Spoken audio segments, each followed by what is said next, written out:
As many of you know, I'm writing a book about addiction scheduled to be published in the fall of 2017. So I went to a training recently by renowned addiction expert and best-selling author Gabor Mate. I was hoping to gain some expert perspective. And I did to an extent, but I returned home disappointed. Gabor Mate is intelligent, likable, and revered, but I think revered to a fault. A lot of his claims were brilliant and helpful, and some were unfounded in evidence, while some were disingenuous to the point that I was uncomfortable. Everyone else seemed to love him, though. So I got home and followed up on his claims. I really wanted to be wrong about him. Though, in fact, for hours, if not days, I spent trying to prove to myself that I was wrong and that Gabor's evidence indeed supported his claims. And, alas, all evidence pointed to the contrary. And as to which claims, I'll tell you more in the podcast, but now that evidence is so clear to me, I extended a search for the scrutiny of his work by other experts in the field. Because this is science. Science is fit to be criticized, but science also must be criticized if we're going to make progress. I found a mere one objection to Gabor's faulty logic, and it was in the form of two articles, both by Dr. Stanton Peele. After reading both columns, one titled The Seductive but Dangerous Allure of Gabor Mate, the other titled My Hostile Breakfast with Gabor Mate, I became a bigger fan of Stanton than ever. Stanton is a man who, in 1975, in his book Love and Addiction, has sought to educate the public as to what the weight of evidence truly says about addiction. Spoiler alert, what the evidence tells us is not what most people think. So people who are willing to stand up for reason and what's right, despite any fear of being criticized, are the people that I want to be talking to. Stanton Peele is just that. If you take one thing away from our talk today, let it be that we need not make addiction any more difficult or any easier of a concept than it is. Just follow the data. Some recent publications by Dr. Peele are The Addiction Experience, Addiction Proofing Your Family, both of which, by the way, are succinct. They're really digestible, and they smuggle in so much research and thought into each sentence. And Recover, an empowering program to help you stop thinking like an addict and reclaim your life. Now, without further preamble, I give you the brilliant and the fearless Dr. Stanton Peele.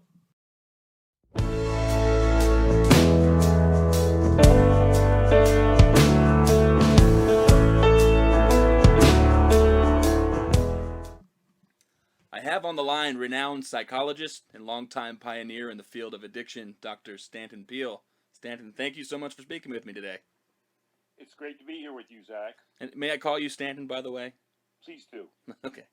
So you've long been an outspoken advocate for harm reduction as it applies to addiction.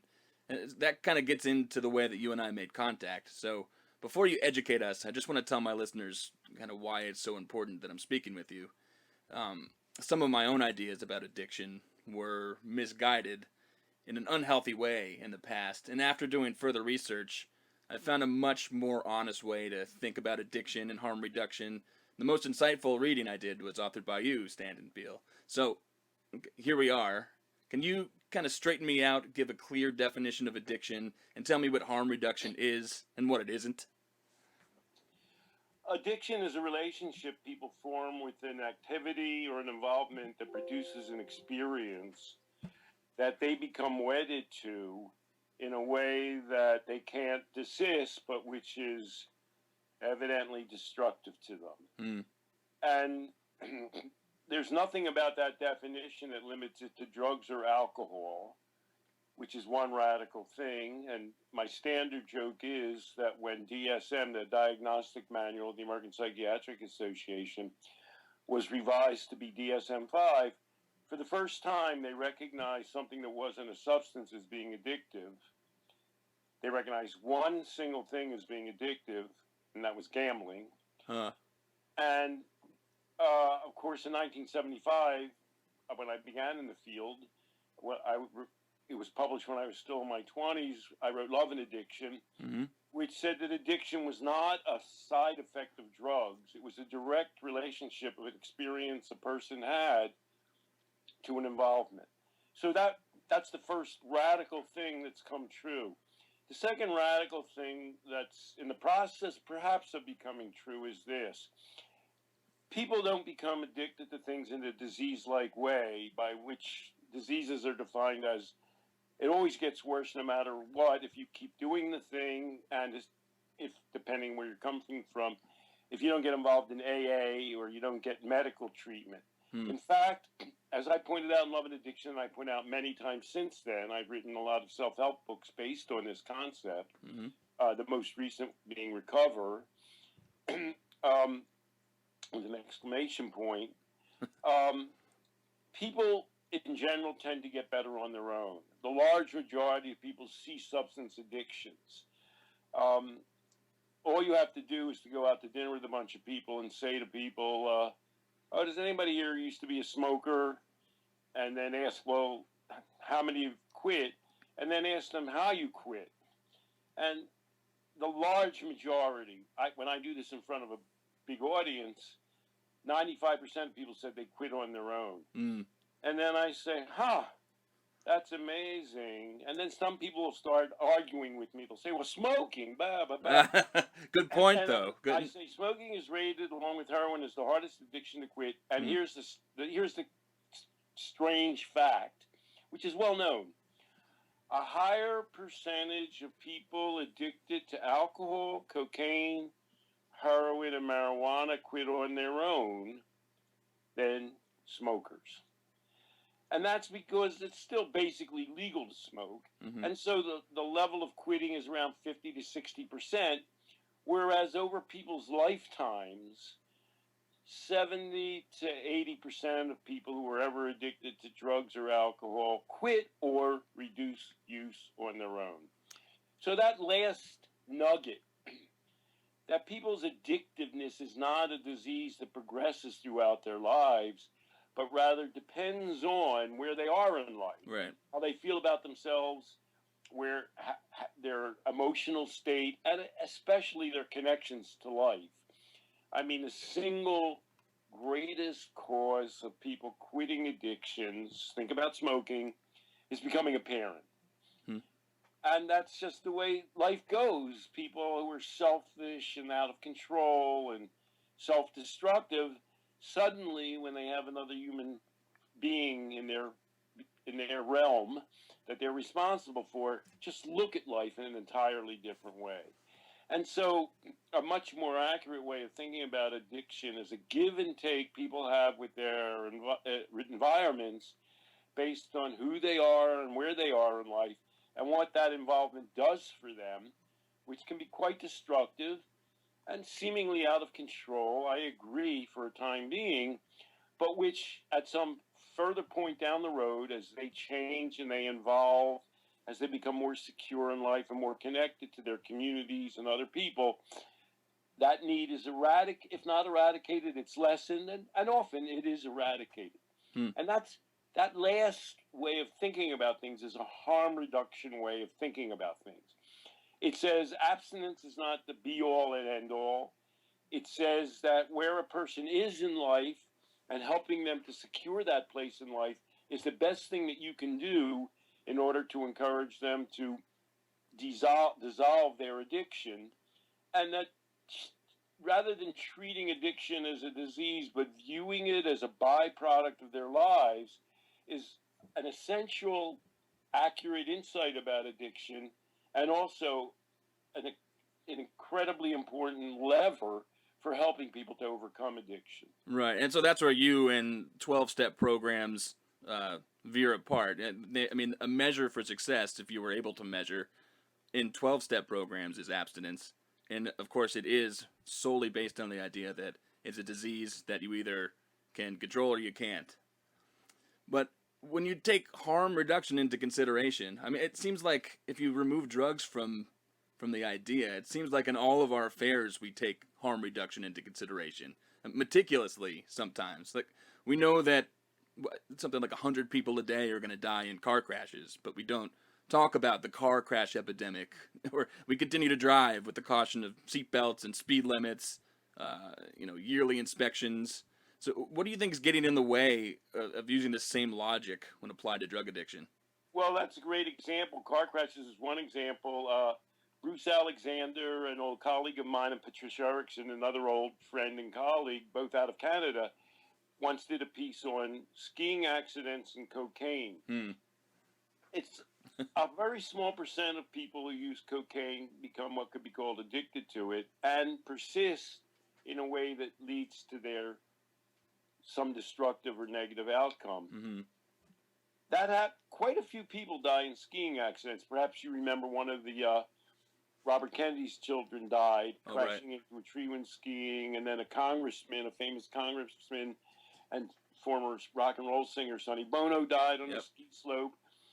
You know, that's a perilous activity.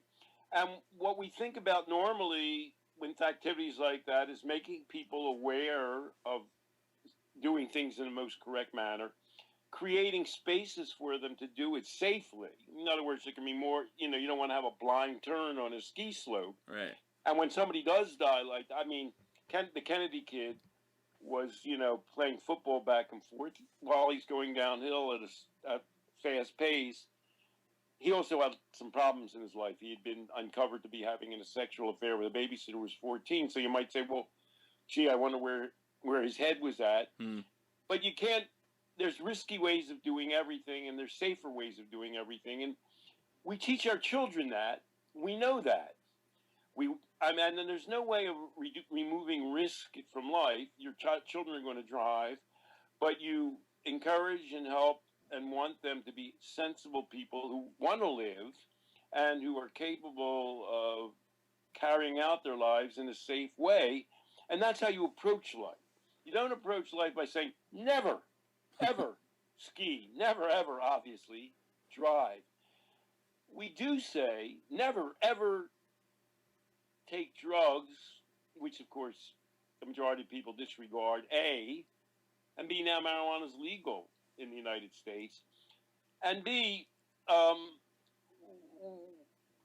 well, we tell that to people with alcohol, but that's crazy because alcohol's always been legal since Prohibition, and 90% of Americans will consume alcohol before they turn 21. Right. So we need I've written another book called Addiction Proof Your Child, and I have a pamphlet version at Amazon called Addiction Proofing Your Family, which takes a whole other view.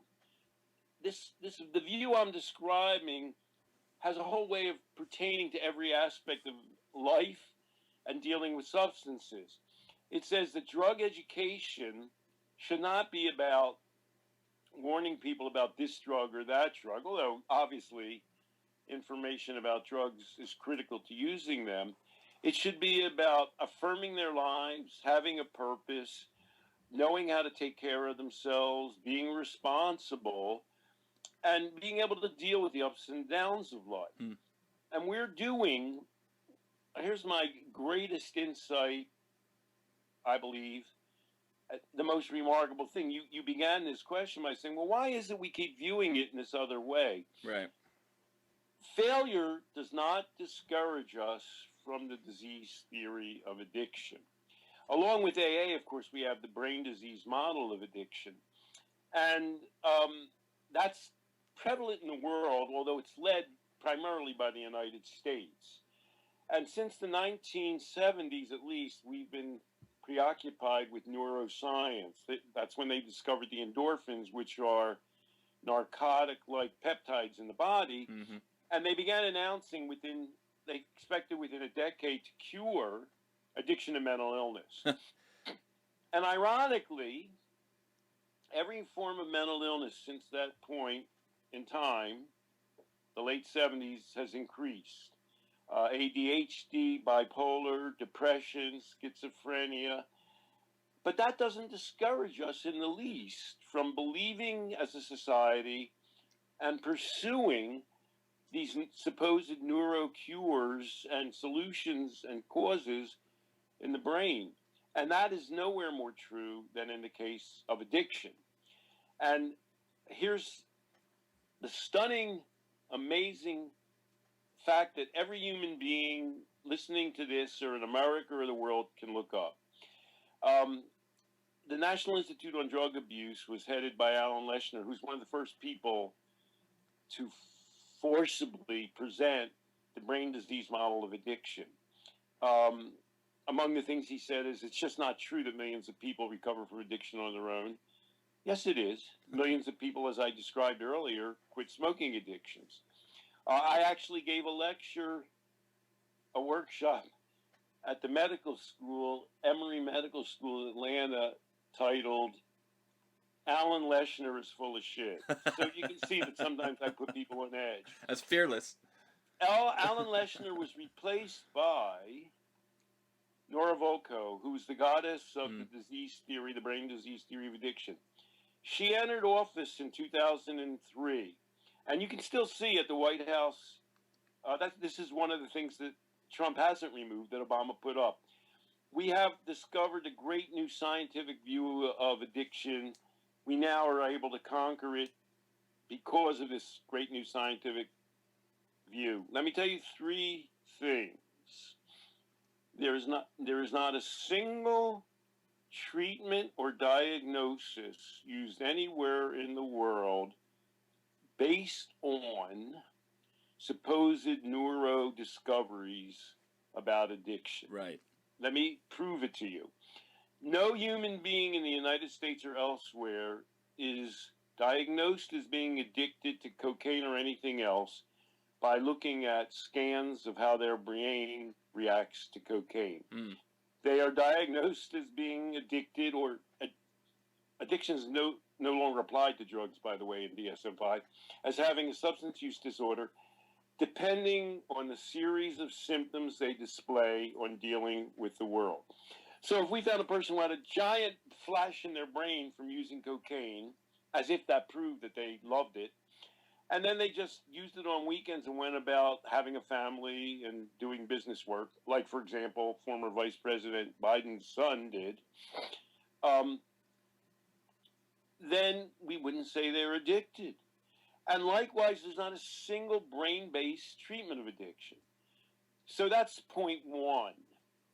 Point two is, virtually, since Nora Volkow came into office in 2003, we now recognize that there have been epidemics around, in particular, narcotics. Right. Now, I think you and I have discussed this. Labeling epidemics tends to put fear into our hearts in a way that runs against what harm reduction is trying to do. Well, I think it's particularly insidious when somebody, like what I did, looks at a camera or, writes a paper about how there's an epidemic in the same breath that you say, please make sure that you speak about drug addiction in a non-judgmental way. Right. There's no more bigger condescension. 9% of people who use drugs do not become addicted. Right. And we know that because we know the painkillers, opioid painkillers, are just as addictive as heroin. But people who use them under prescription purposes in general don't become addicted. They're just regular people. Here's a quick quiz question. What did Philip Seymour Hoffman die of? Well, I mean, over the media it says heroin overdose, but I almost could guarantee statistically that it's probably mixed with benzodiazepam or alcohol. Right. Is it? I don't know. Martha, you're right. He found the combination of 4 drugs and alcohol in his autopsy. Now, here's an example. So when we talk about addiction epidemics, it's always kind of iffy. But what we do know is this.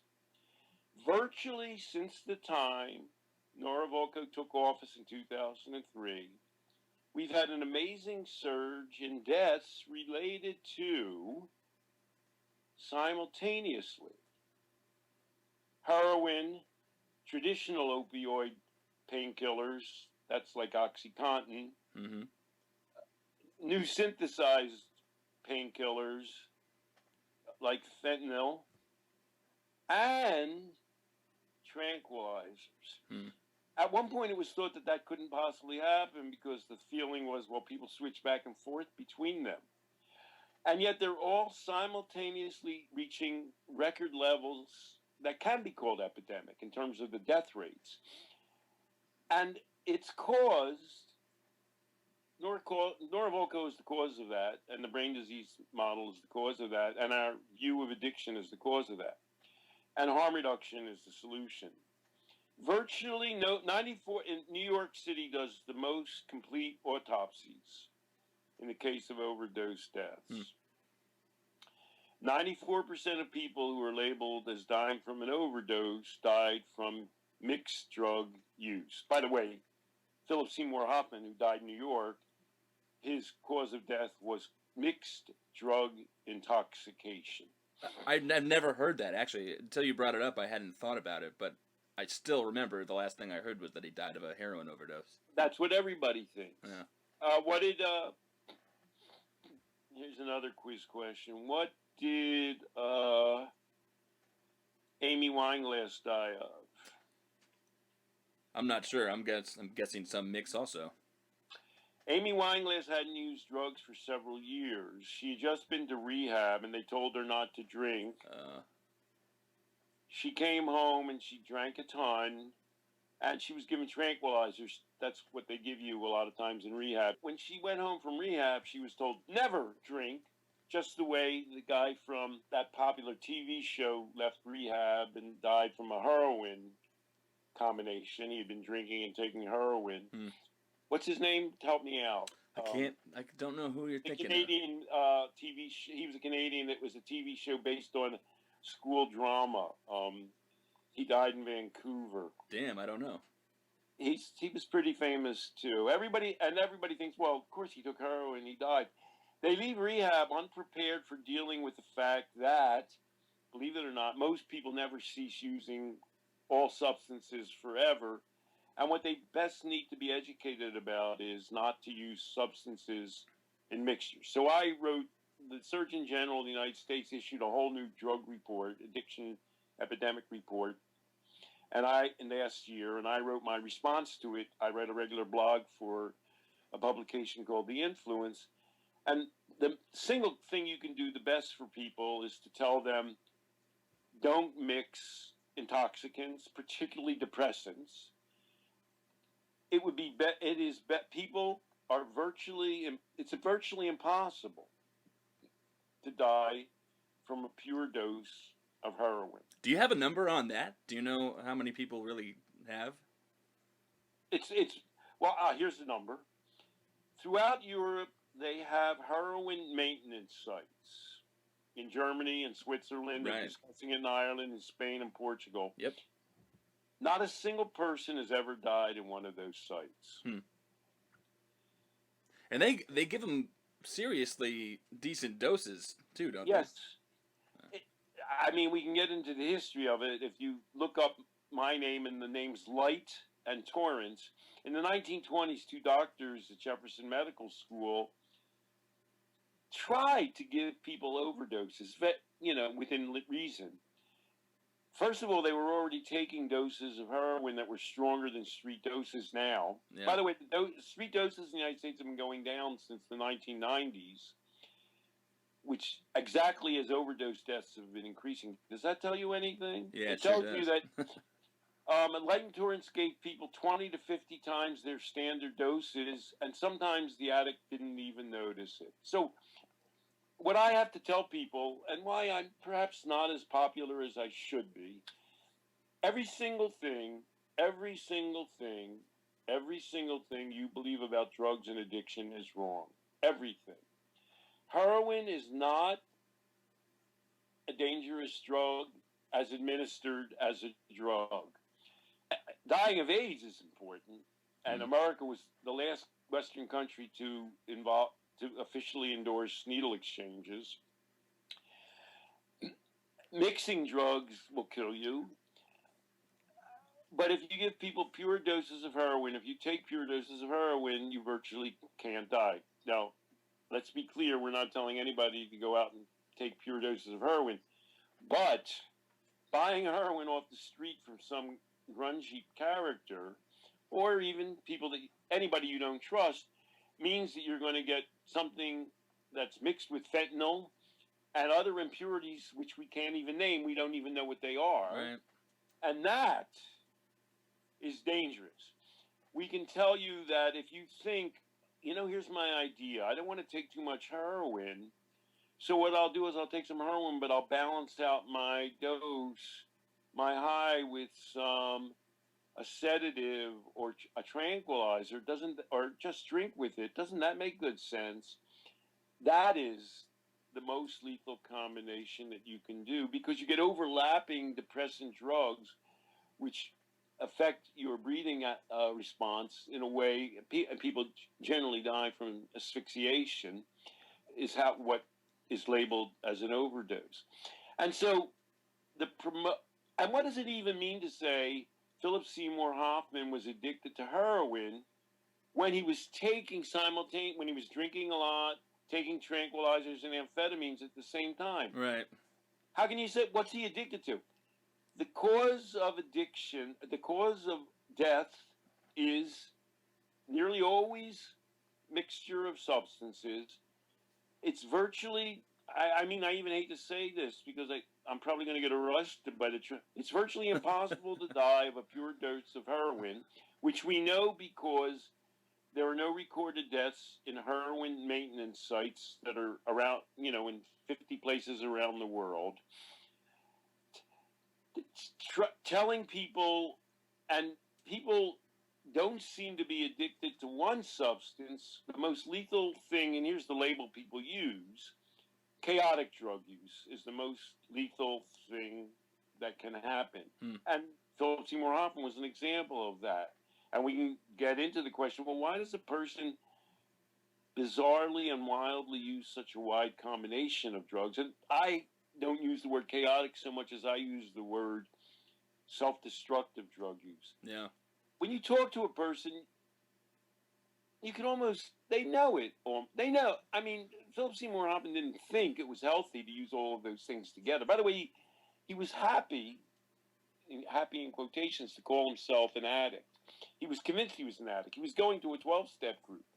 Believing you were an addict and you can't control your drug use is a significant negative predictor of your livelihood, of your longevity, and of your ability to control drug use. Well, I think that I think people would be able to think rationally about it, except that people who are people who are committed to 12-step programs like AA, NA, I think they have trepidations, but they stick with the program because they say it's really the only game in town. And of course, like you sent me a link to your life process program. And so are there actually plentiful alternatives to 12-step programs? Well, the most obvious one, of course, is Smart Recovery, is Yes. a group that is offered itself as an alternative, a non-disease alternative. It's based on rational emotive therapy, which comes out of Albert Ellis, and cognitive behavior therapy techniques, and ABCs, antecedents and behavior and consequences kind of analysis. It's rational and not crazy.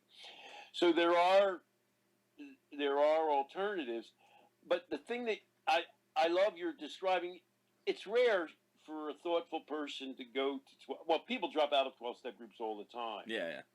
And I happen to be working with a woman named Megan, who's written in one of those recovery site, the atheist recovery site, about this new concept, gaslighting. And gaslighting comes from that movie where Charles Boyer convinces Ingrid Bergman she's crazy, where you go into a 12-step group and they say, your thinking is the most dangerous thing that you've got. It's what got you here. And every time you sort of raise an objection and say, well, that's not what you're saying is not exactly true for me. I did control my drinking sometimes. Instead of saying, well, when did you control it? They say that's not possible. You always couldn't control it. If you couldn't control it, like when you went to a party or when you were insecure or when you broke up, that proves that you were out of control. Rather than allowing them to expand their own consciousness of what in their lives were their danger signs. So it runs antithetical to the very best defense mechanisms that people have. And, the concept of gaslighting, I think, it's a critical one of undercutting people's own true beliefs about themselves and their ability to think realistically and constructively about themselves in order to fill them with an agenda that oftentimes doesn't work for them, and when they try and use it, it's actually more harmful to them. Right. Well, that gets me into the part of our talk where I think we have so much common ground now. I went to a presentation by Dr. Gabor Mate, and for those who don't know, he's the author of the best-selling book In the Realm of Hungry Ghosts, I think it's called. And he's done, actually, I just want to preface everything by saying he's done amazing, wonderful work in the medical field, including implementing harm reduction techniques and working at safe injection sites.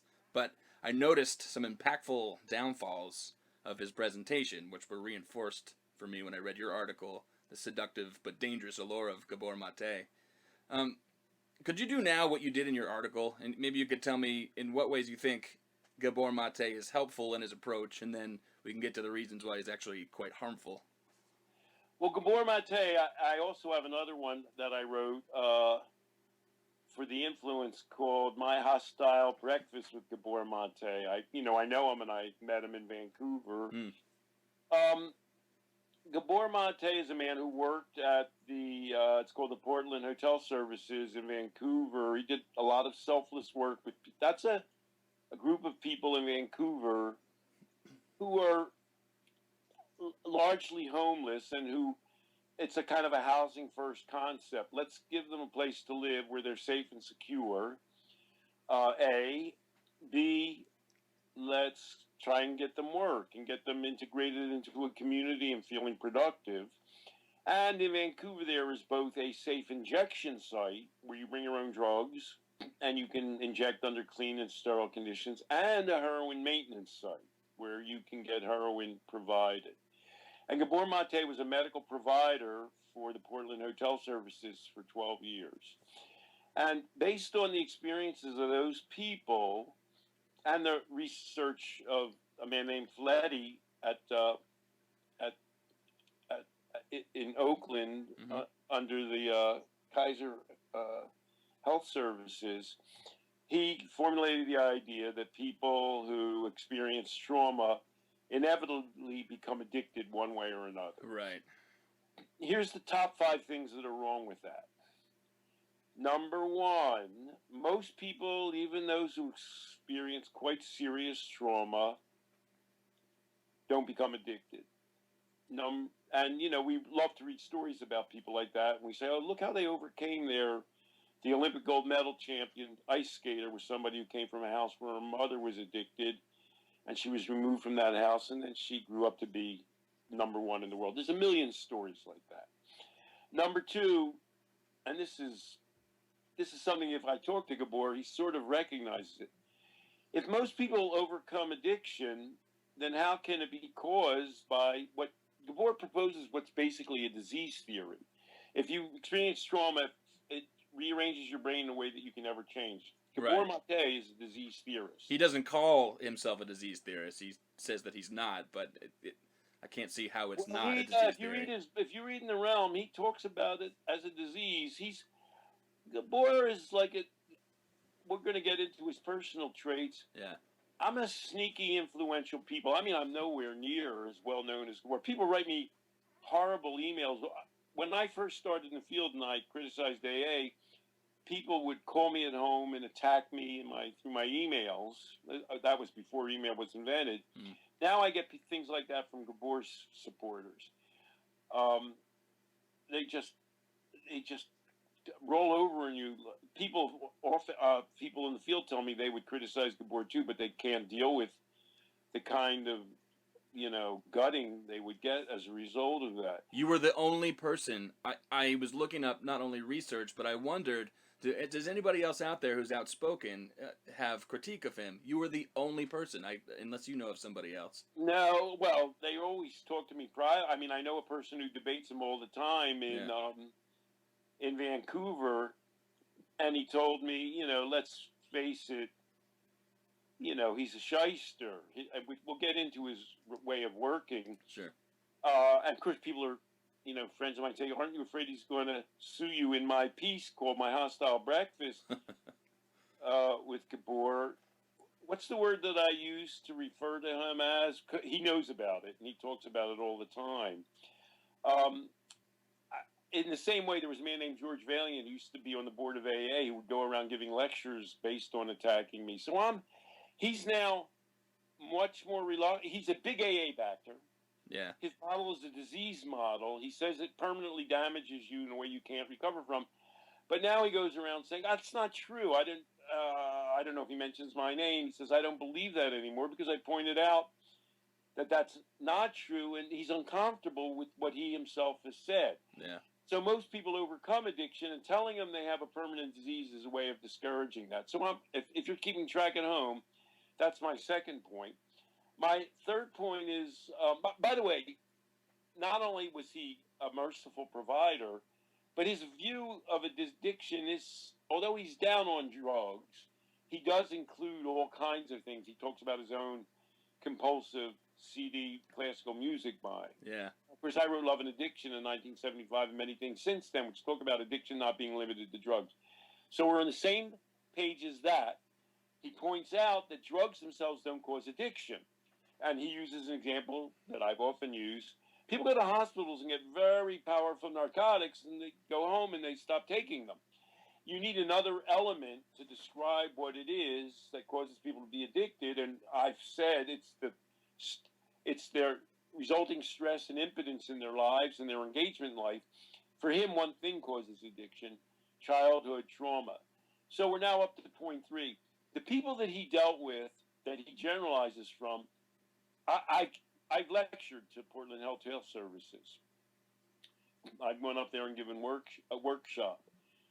That's a troubled population. When they end up in a housing provided by PHS, they're people whose lives have been very severely attacked and destroyed. They're people with tremendous negatives in their life.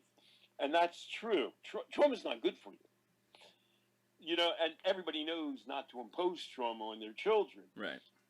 That they shouldn't impose trauma on their children. But that population is not an average population. They're not people whose fathers hit them with a ruler once or twice. They're not people whose parents got divorced. They're not people who even had premature sexual interactions. They're people who've really had entirely destroyed lives. That group of people. And that is related to social conditions in the world that they've undergone. It's due to poverty. It's due to racial situations. It's due to national upheavals. And I want to give credit. Gabor is a politically aware person who talks about the negative things about those. But not when he talks about addiction. In his book, he talks about childhood traumas happen. He describes such mild things as, well, if your parents went to work and left you to fend for yourself. That's not the kind of trauma that you find in that inner city Vancouver population. The fourth thing that's wrong with the whole Mate approach is that it's spawned an industry of searching for trauma. And, you know, the equation is given: everybody who's traumatized becomes addicted, which isn't true. Most people are able to overcome it, and even if they do become addicted, they're able to overcome that if they're given facilitative conditions. And the second thing is, every addiction is due to trauma. And so you have people embroiled in the effort to trace back the trauma in people's lives. And that's a fake industry. It doesn't help people. That's not how even people with trauma, that's not how they overcome trauma. People overcome trauma by being able to become part of communities, be able to regulate their lives, to become positively engaged in life, to think about their anxieties in a cognitive behavioral way so as to control them, so as to be able to focus. That's how you get out of problems, not by focusing on your traumas. Which gets us to the last aspect of my hostile breakfast with Gabor Mate. That little shyster has a way of dealing with people. Perhaps you noticed it. When people object to Gabor's approach, Gabor's got a very thin skin. Yes. He doesn't deal well with opposition. I'm not aware that Gabor, other than Felitti, who came up with the ACE, adverse uh, events scale, Yeah. Which he tells everyone to go home and take. right? Yeah. I don't know that he says anything positive about any human being, any other professional. I don't think I recall him ever doing that. He's also, one way you can judge a person's ability to deal with complexity is, can they take anything positive from critiques of them? I mean, Gabor, when I met Gabor in Vancouver, I think it was at his request. I said I was coming. I thought we were going to have a little rapprochement. I had already written The Dangerous, Seductive but Dangerous Allure of Gabor. He was there to excoriate me. Gabor is not a person who's capable, and I hope in this little discussion, I've mentioned the great work he did for Portland Hotel Services. I've mentioned that I agree with his view that addiction's not inbred, that it comes from experience. Right. I've mentioned that I admire Gabor's political views. I mean, Gabor is a person, he claims his own trauma came from being a child of the Holocaust, although he left as an infant, so it's more like his parents were so anxious, that was his trauma. Right. But despite his connection to the Holocaust, he's pro-Palestinian, and I give him, I give him a ton of credit for that. So I'm going to say the good and the bad with Gabor. Any human being listening to this can go ask Gabor my name. If he acknowledges anything about me, he'll spit at it. He's incapable of saying anything constructive or positive about me or my approach or anything I've done. Although when we met, he talked about a therapy client he had who had been one of my therapy clients. He mentioned that bit of a bridge. And so when you see Gabor practice, if anybody is resistant to his point of view, he undercuts them in the way that I describe in my hostile breakfast with Gabor. He says, you have deep-seated pain that you haven't dealt with. Can I give you an example from that training I went to? Go. He asked, does anybody in the room here have a mental illness or addiction and think you had a happy childhood? And one man raised his hand. And so he spent about 10 minutes convincing this guy that while he might not remember trauma, it was definitely there. And he used all sorts of psychological and linguistic tricks to get him to that answer. It was really no different than the tactics of like a psychic reader or something like that. And I think if you removed, all of those nice, perfectly good intellectual traits you mentioned, and also removed the drug as part of his training, anybody could see it. I was looking around and so surprised. Everybody was in awe. In fact, clinicians the next day were talking about how that was their favorite part of the training. So when we're talking about his, being inauthentic, this is the kind of stuff I'm thinking of. It's funny, in my piece, I liken him to a circus guy, or a mind. People who claim to read your history, they do that. They have that same way of like drawing information out from you and then attacking you based on that. And that, what you're saying, we can end on this, is the scariest thing I think about Gabor Mate in the same category in my brain that I think about Donald Trump. It seems to be so self-evident what they're doing. It seems to be something that any psychologically aware person would be concerned about. The way and you gave an example of where he forced people to traumatize themselves. Yeah. If anybody disagrees with him, well, that's disagreeing with him, saying, well, I didn't have any traumas in my childhood. If you disagree with him, he just goes for your heart. It's any human being can be made to collapse, virtually any human being, by saying, what's the worst thing that ever happened to you in your life? And then you think,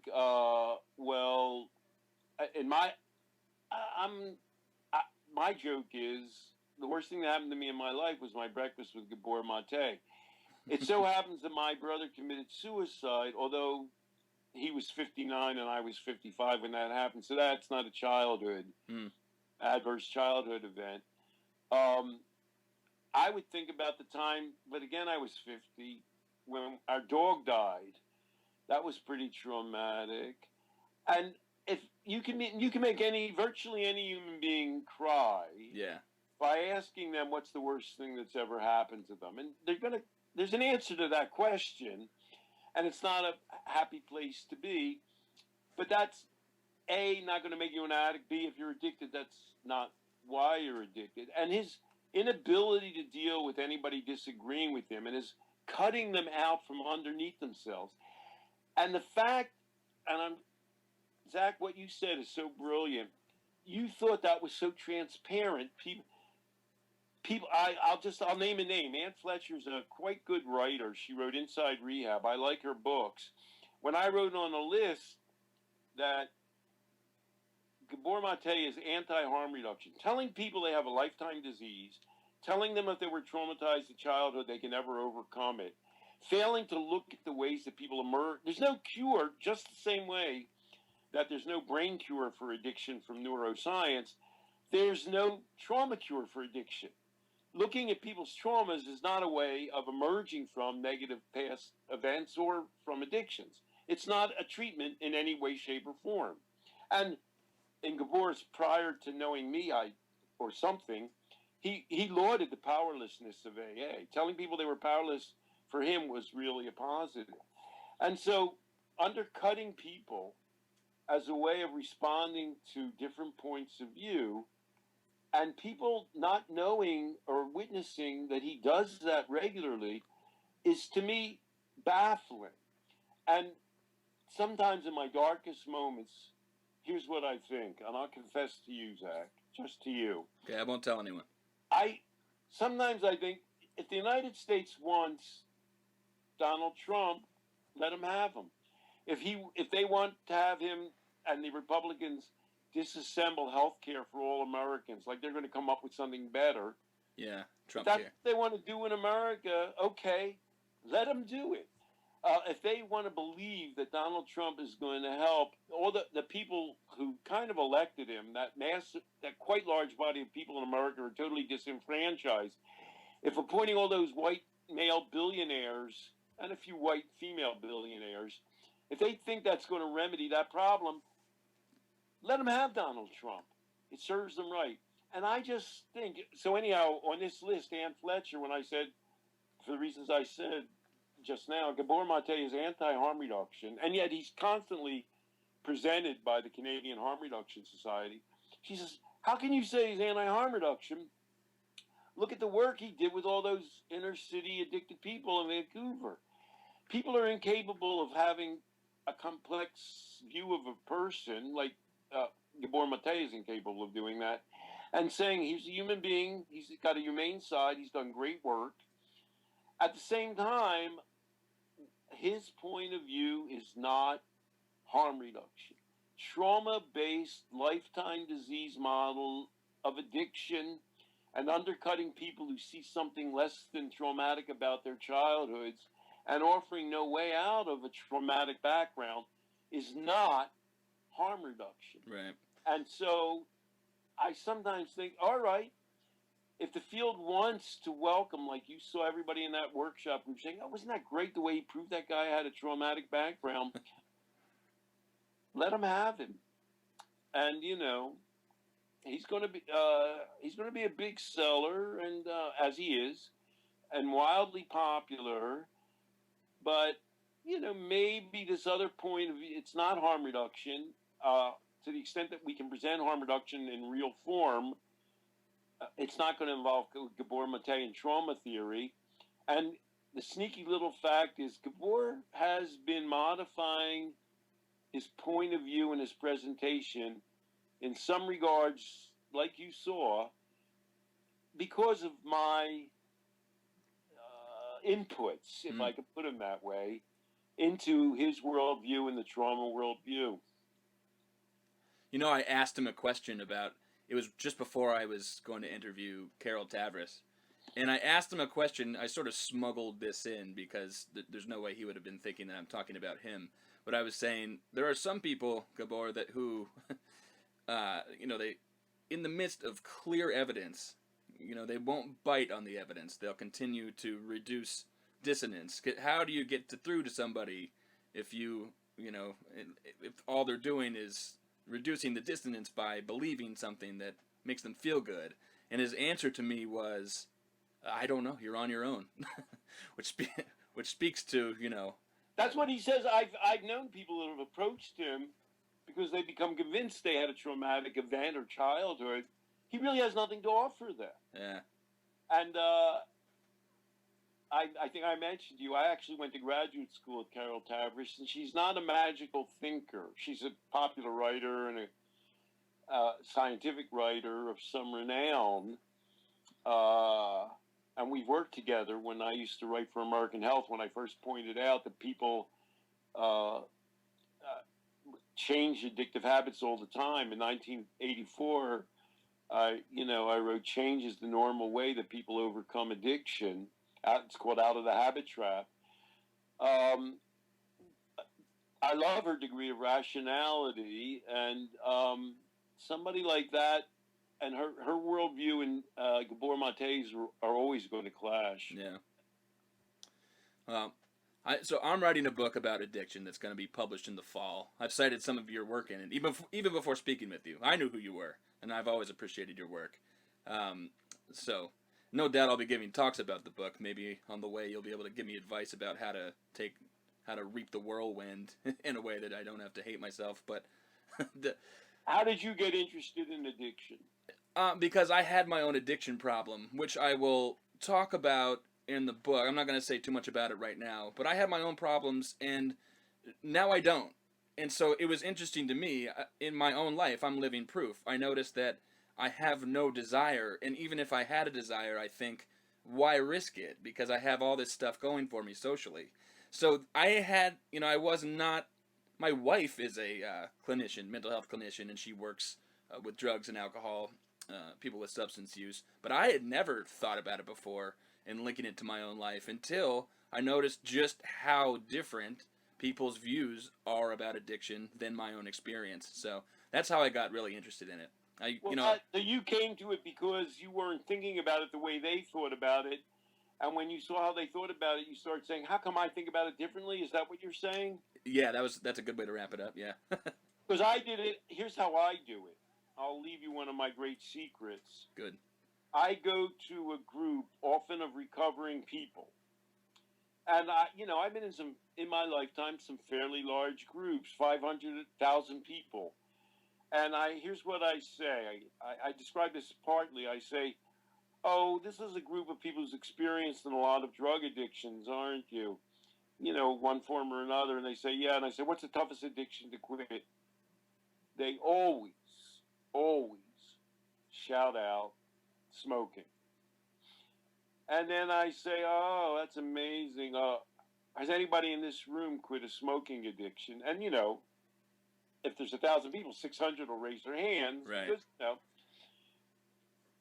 And then I say, oh, how many of you joined a support group or used the nicotine patch, or there's a new family of drugs to quit their addiction?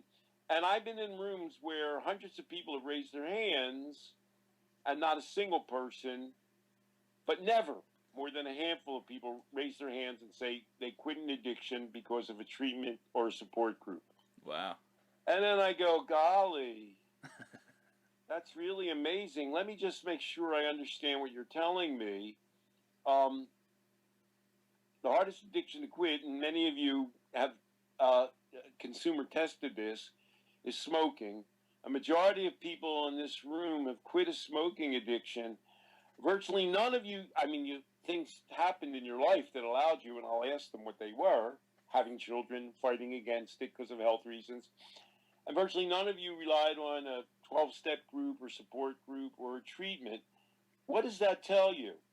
And what it tells me, and what I try to point out to them, is you're saying your experience was different from the major way of viewing things. Right. What I'm trying to tell them, and it's sort of it's an answer to Carol Tavris' question you gave to Gabor Mate, is to show people how their own experience defies the disease model of addiction that they're claiming is true and that they work with other people on the basis of.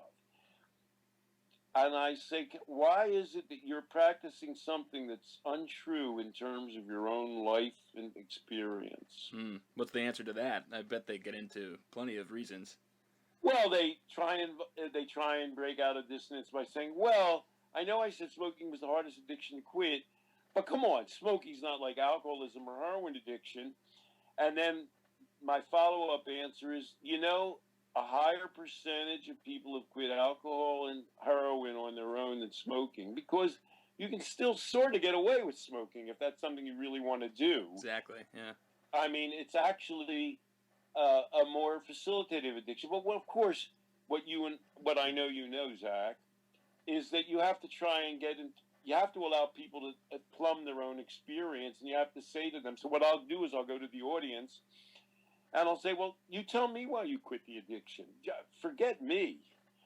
And then people, they think about it, then they describe it, and to me, one of the best answers is when a woman said, "Oh, I was totally in despair about my smoking. I would go to bed thinking, I'm not going to smoke in the morning, and I'd smoke again. And I already had a child, and that went on for years. And then one time I quit, and I never started again." And I say, wow, I mean, that answer is sort of every answer and no answer at one point. Mm. People give a story like that, and they say, "Oh, I could never quit smoking, but then I took, Chantrex, and I quit," and then they sell 10 million gallons of Chantrex. But really what it's about is the human balancing act that we all go through. And I think you pointed this out earlier on, that psychological health and therapy is a way of people bringing themselves into balance, which just doesn't take place instantly, and which people struggle with. And it becomes better and better anchored in their lives when they're able to have enough things going on that securely brings them to one side of the balancing act versus the other side. And allowing them to see that they have the power to do that, and when it happens, reinforcing for them what they already know, that this other version of life is better, and that they have the control to be able to do that, it's a gift from God. And people see that. They sort of say, now I sort of see that I'm in control.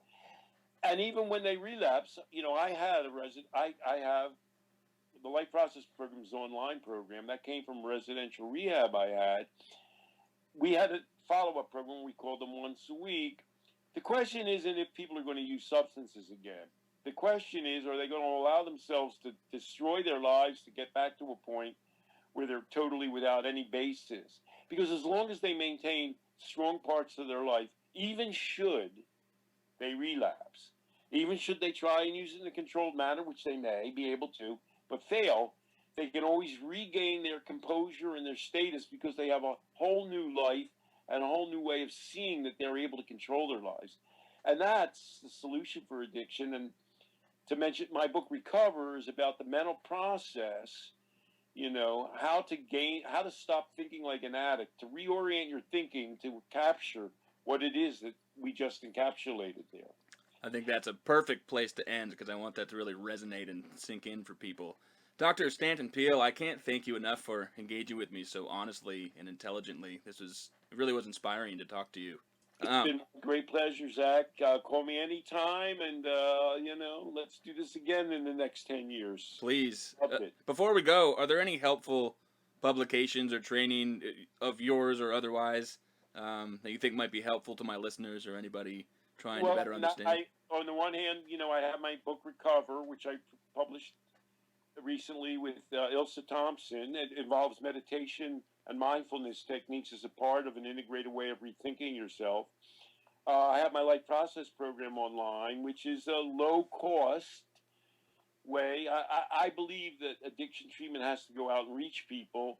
We produce a lot more addicts than we're curing, and we need a way to be more accessible. And so I have an online program which involves Skype and phone calls as well. I have 2 pamphlets I've just published called The Addiction Experience, which describes this inner working of addiction, how people relate to an experience, and also Addiction Proofing Your Family, where I talk about, if there's one thing, do you have any children, Zach? I don't have kids, no. Are you planning on having children? Yeah, we're going to give it a go. I'm 71 years old, and I happen to spend quite a bit of time I have 3 young grandchildren, the oldest of which is 8. And I spent a lot of time with him. So I'm getting to continue my view on how you avoid addiction. And I love I want to teach him to see the world as an adventure that he can master. So he lives in Queens, and I pick him up from his school in Brooklyn, and we roam around Brooklyn. And the last thing he said to me a weekend ago was, Pop, can we list all the adventures that we've had? And I said, sure. Life's an adventure. Life's an open place for you to be the person you want to be and can be, and you can make your life work for you. And that's the opposite of how you think about addiction. Well, thank you so much, Stanton Peele. As I say to all my guests, insofar as it's the truth, thank you for helping me spread reason. My pleasure. See you soon. Bye now. Talk soon.